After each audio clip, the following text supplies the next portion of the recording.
Buenas noches, bienvenidos a Historias para Dormir, el canal donde exploramos relatos fascinantes y poco conocidos de la historia.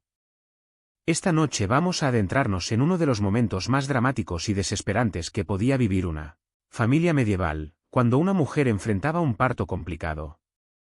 Imaginen por un momento estar en una época donde no existían los hospitales como los conocemos, donde no había anestesia, donde los médicos eran escasos y caros, y donde la línea entre la vida y la muerte era tan delgada como el filo de una navaja. Corría el año 1347 en la pequeña aldea de Torvik, en el condado de Yorkshire, Inglaterra. El invierno había sido especialmente crudo, y las reservas de grano comenzaban a escasear. En una modesta casa de madera y barro, Margot de Torvik, esposa del herrero local, llevaba ya 2 días con dolores de parto. Su vientre, hinchado como un odre lleno, contenía lo que sería su 5.º hijo, pero algo andaba terriblemente mal. Los dolores habían comenzado como siempre, con esas contracciones familiares que conocía bien, pero ahora, después de tanto tiempo, el bebé simplemente no quería salir. La partera del pueblo, una mujer mayor llamada Agnès la Sabia, había agotado todos sus conocimientos tradicionales. Había hecho que Margot caminara en círculos alrededor de la habitación. Le había dado infusiones de hierbas amargas que prometían acelerar el parto. Había masajeado su vientre con aceites bendecidos por el párroco local, e incluso había colocado bajo la cama un cuchillo de hierro para cortar los dolores, según creía la tradición popular. Pero nada funcionaba. El bebé parecía estar en una posición imposible, y cada hora que pasaba, Margot se debilitaba más. En aquella época, el parto era exclusivamente un asunto de mujeres. Los hombres, incluidos los médicos, estaban completamente excluidos del proceso. Se consideraba indecente e inapropiado que un hombre presenciara algo tan íntimo, y, según la Iglesia, tan manchado por el pecado original.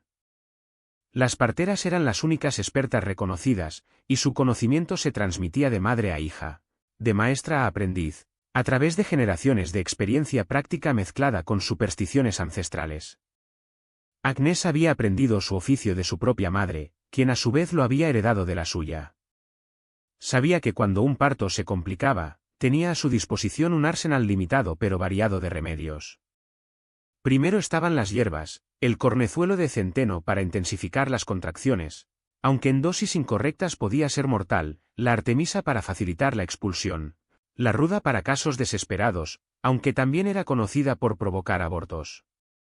También conocía las manipulaciones físicas, como girar al bebé dentro del útero usando solo sus manos expertas, como aplicar presión en ciertos puntos del cuerpo de la madre, como usar cuerdas y paños para ayudar en la expulsión.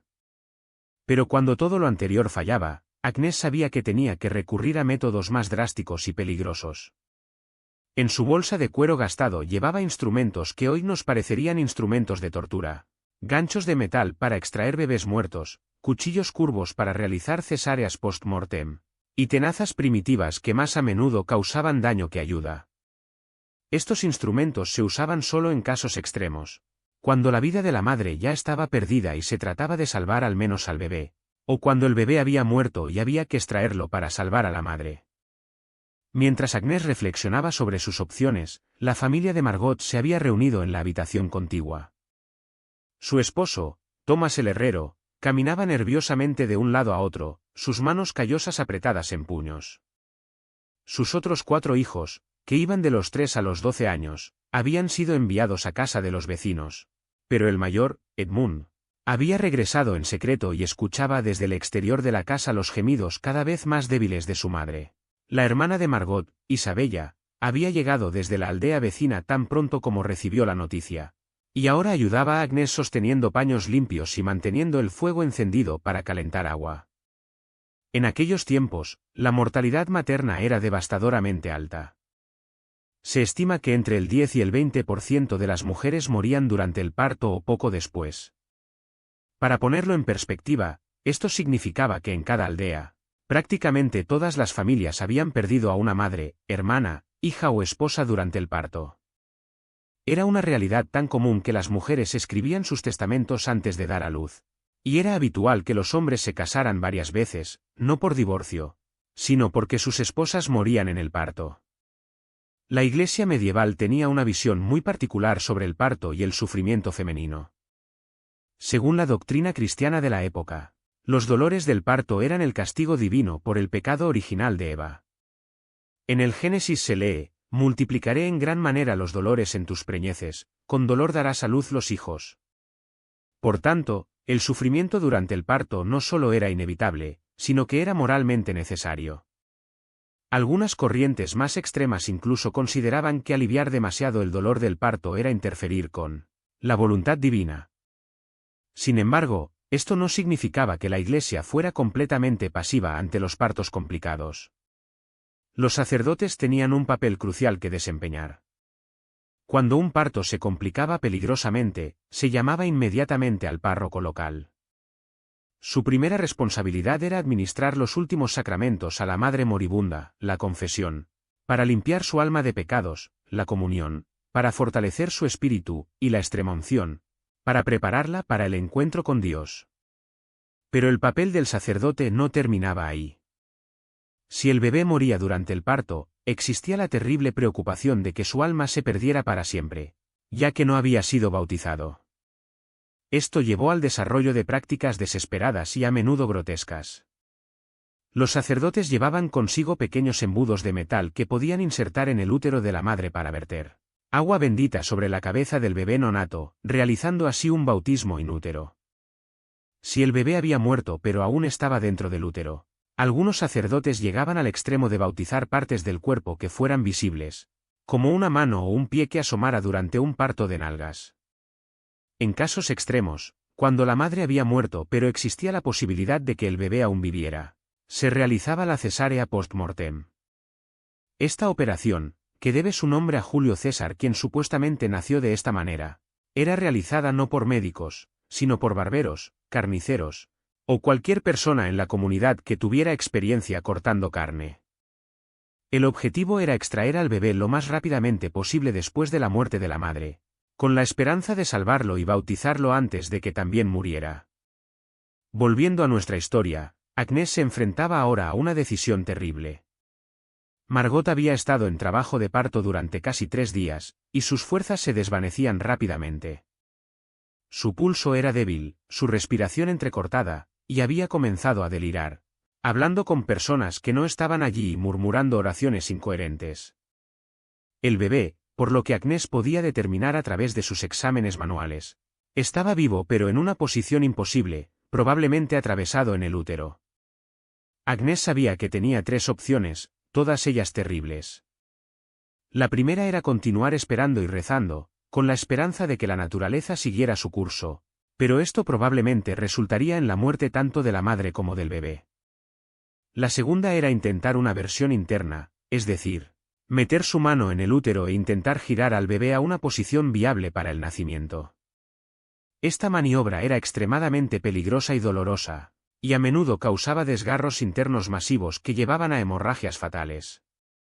La tercera opción era la más drástica, realizar una embriotomía, que implicaba desmembrar al bebé dentro del útero para extraerlo en partes y así salvar la vida de la madre.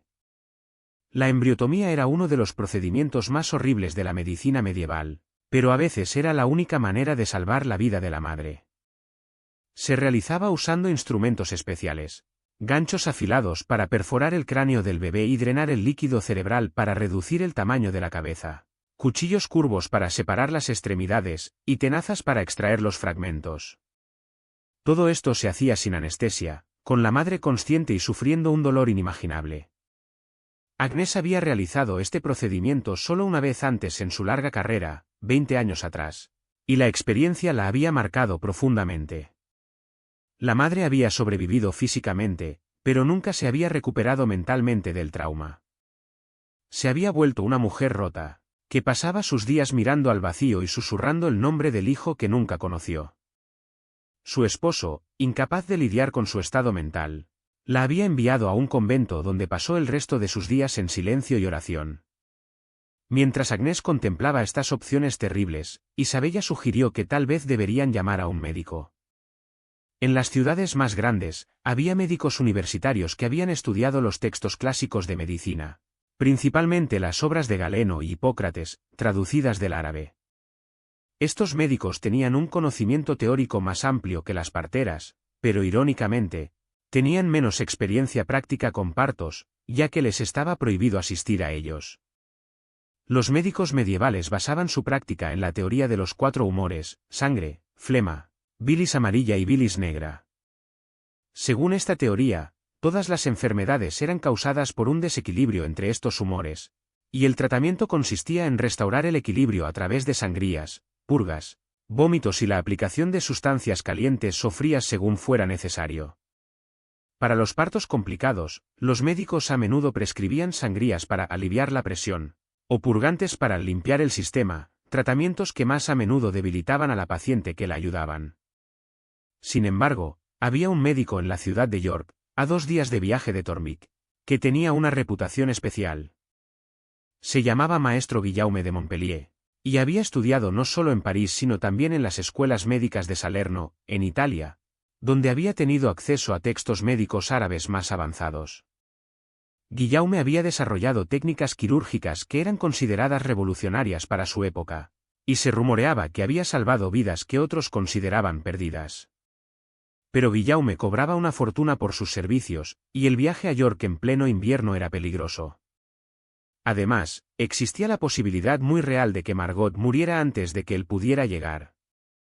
Thomas el herrero se enfrentaba a una decisión agonizante: gastar todos los ahorros de su familia en una posibilidad remota de salvación, o aceptar que su esposa probablemente moriría y concentrarse en prepararse para criar a sus 4 hijos como padre soltero. Mientras la familia debatía, Agnès notó que algo había cambiado en el estado de Margot. Sus gemidos se habían vuelto más débiles, pero también más urgentes, y había comenzado a sangrar más profusamente. Agnès sabía que esto podría indicar que la placenta se había desprendido prematuramente, una complicación que podía ser fatal en cuestión de minutos. No había tiempo para esperar a un médico de York. Agnès tomó una decisión. Le pidió a Isabella que sostuviera firmemente los hombros de Margot, y a Thomas que entrara a la habitación a pesar de las convenciones sociales. Necesitaba toda la ayuda disponible para lo que estaba a punto de intentar. Con sus manos expertas pero temblorosas, Agnès comenzó el procedimiento más delicado de su carrera, una versión interna completa. Primero, Agnès administró a Margot una dosis fuerte de opio disuelto en vino, una de las pocas sustancias disponibles que podía proporcionar algo de alivio del dolor. El opio era extremadamente caro y difícil de conseguir, pero Agnès siempre guardaba una pequeña cantidad para emergencias como esta. Luego, después de lavarse las manos con vinagre fuerte, que se creía que tenía propiedades purificadoras, Agnès comenzó el delicado proceso de introducir su mano en el útero de Margot. Lo que Agnès encontró dentro confirmó sus peores temores. El bebé estaba en una presentación transversa, con el hombro presionando contra el cuello del útero y un brazo colgando en el canal de parto. Esta era una de las posiciones más peligrosas posibles, ya que el bebé literalmente no podía salir sin intervención. Agnès sabía que tenía que empujar al bebé hacia atrás, hacia el útero, y luego intentar girarlo para que la cabeza o las nalgas se presentaran primero. El procedimiento era increíblemente doloroso para Margot, a pesar del opio. Sus gritos llenaron la pequeña casa y se podían escuchar desde la calle. Los vecinos comenzaron a reunirse afuera, algunos ofreciendo oraciones, otros simplemente esperando noticias. En la cultura medieval, los partos complicados eran eventos comunitarios, y toda la aldea se veía afectada cuando una de sus mujeres luchaba por su vida. Agnès trabajó durante lo que parecieron horas, aunque probablemente fueron solo minutos. Sus manos, resbaladizas con sangre y fluidos amnióticos, lucharon por encontrar una posición donde pudiera agarrar al bebé de manera segura. Finalmente, logró localizar los pies del bebé y comenzó el delicado proceso de guiarlo hacia una presentación de nalgas. Era una maniobra extremadamente arriesgada, ya que podía causar el prolapso del cordón umbilical, lo que cortaría el suministro de oxígeno al bebé. Mientras Agnès trabajaba, Isabella mantenía paños fríos en la frente de Margot y le susurraba oraciones al oído. Thomas, a pesar de su incomodidad por estar presente en un parto, sostenía las manos de su esposa y le hablaba suavemente, recordándole los nombres de sus otros hijos y prometiéndole que todo estaría bien. Era un momento de intimidad cruda y desesperada, donde las convenciones sociales se desvanecían ante la realidad de la vida y la muerte. Finalmente, Agnès sintió que algo cedía. El bebé había comenzado a moverse, y lentamente, muy lentamente, comenzó a descender por el canal de parto. Pero ahora surgió un nuevo problema: el bebé venía de nalgas, y la cabeza, la parte más grande, vendría al final. En los partos de nalgas, siempre existía el riesgo de que el cuerpo del bebé saliera pero la cabeza se quedara atrapada, lo que podía causar asfixia o lesiones cerebrales graves. Agnès había asistido a docenas de partos de nalgas a lo largo de su carrera, pero cada uno era único y peligroso. Sabía que tenía que trabajar rápidamente una vez que el cuerpo del bebé emergiera, pero también con extremo cuidado para no dañar el delicado cuello del bebé. Mientras las nalgas del bebé comenzaron a coronar, Agnès preparó sus instrumentos: paños limpios para agarrar al bebé resbaladizo, aceite para lubricar el canal de parto, y sus ganchos de metal como último recurso si la cabeza se atascaba. El proceso fue lento y tenso. Primero salieron las nalgas, luego las piernas, luego el torso. Agnès pudo ver que era un niño, y que parecía estar bien formado. Pero cuando llegó el momento crítico de la cabeza, se encontró con resistencia. La cabeza del bebé era grande, y el cuello del útero de Margot, después de días de trabajo de parto, estaba hinchado y menos flexible de lo normal. Agnès sabía que tenía solo unos minutos antes de que la falta de oxígeno causara daño permanente al bebé. Con una mano sosteniendo el cuerpo del bebé, usó los dedos de su otra mano para intentar estirar suavemente el cuello del útero alrededor de la cabeza del bebé. Era un trabajo delicado que requería años de experiencia para realizarse correctamente. Demasiada fuerza podía causar desgarros masivos en Margot, muy poca podía resultar en la muerte del bebé. Mientras Agnès trabajaba, notó que el color del bebé comenzaba a cambiar de rosado a azulado, una señal de que no estaba recibiendo suficiente oxígeno. El tiempo se agotaba. En un momento de desesperación, Agnès tomó una decisión arriesgada.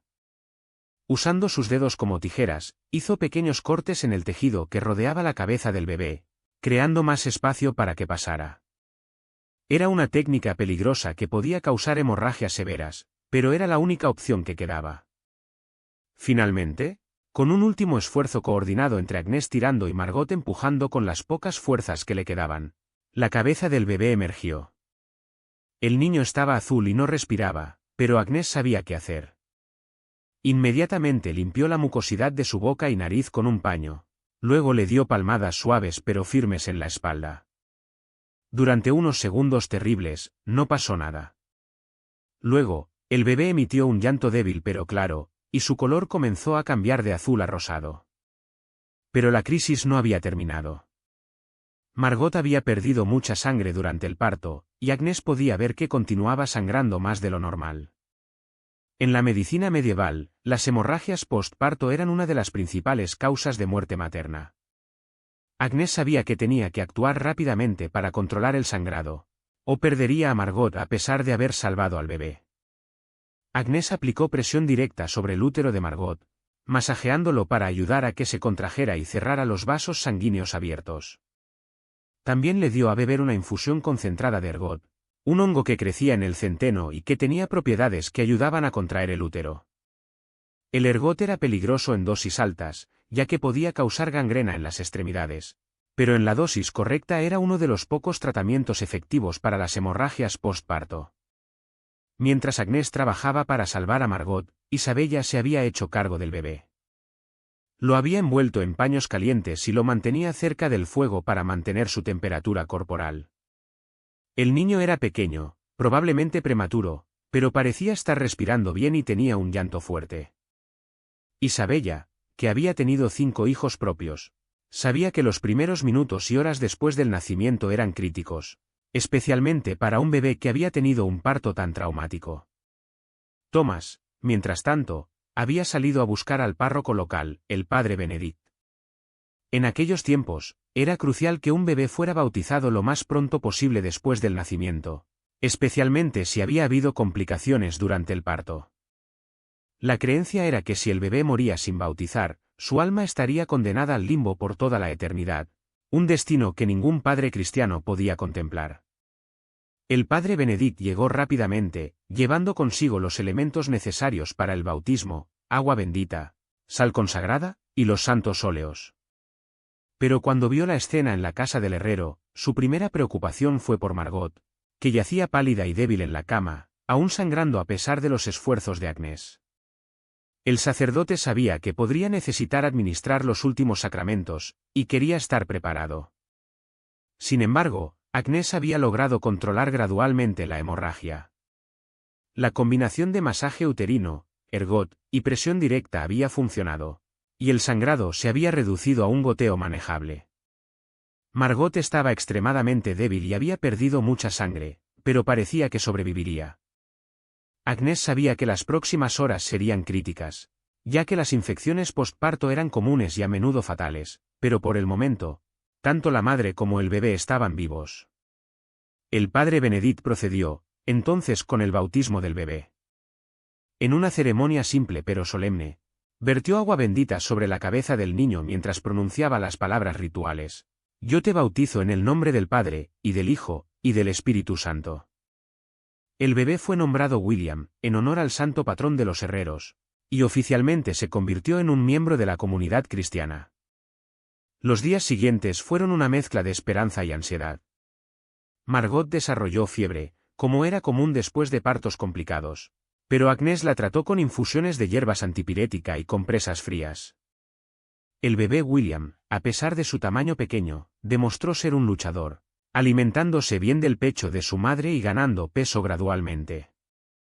La historia de Margot y William se extendió por toda la región, convirtiéndose en una leyenda local sobre la habilidad de Agnès la sabia y la misericordia divina. Pero también sirvió como un recordatorio sombrío de los peligros que enfrentaban las mujeres medievales cada vez que daban a luz. Por cada historia exitosa como la de Margot, había muchas otras que terminaban en tragedia. La experiencia también cambió la perspectiva de la comunidad sobre el equilibrio entre la fe y la medicina práctica. Mientras que algunos vieron la supervivencia de Margot y William como un milagro divino, otros reconocieron la importancia crucial de la habilidad y experiencia de Agnès. Esta tensión entre la explicación religiosa y la médica era característica de la época medieval, donde la ciencia y la fe coexistían en una relación compleja y a veces contradictoria. Agnès continuó practicando como partera durante muchos años más, pero la experiencia con Margot la marcó profundamente.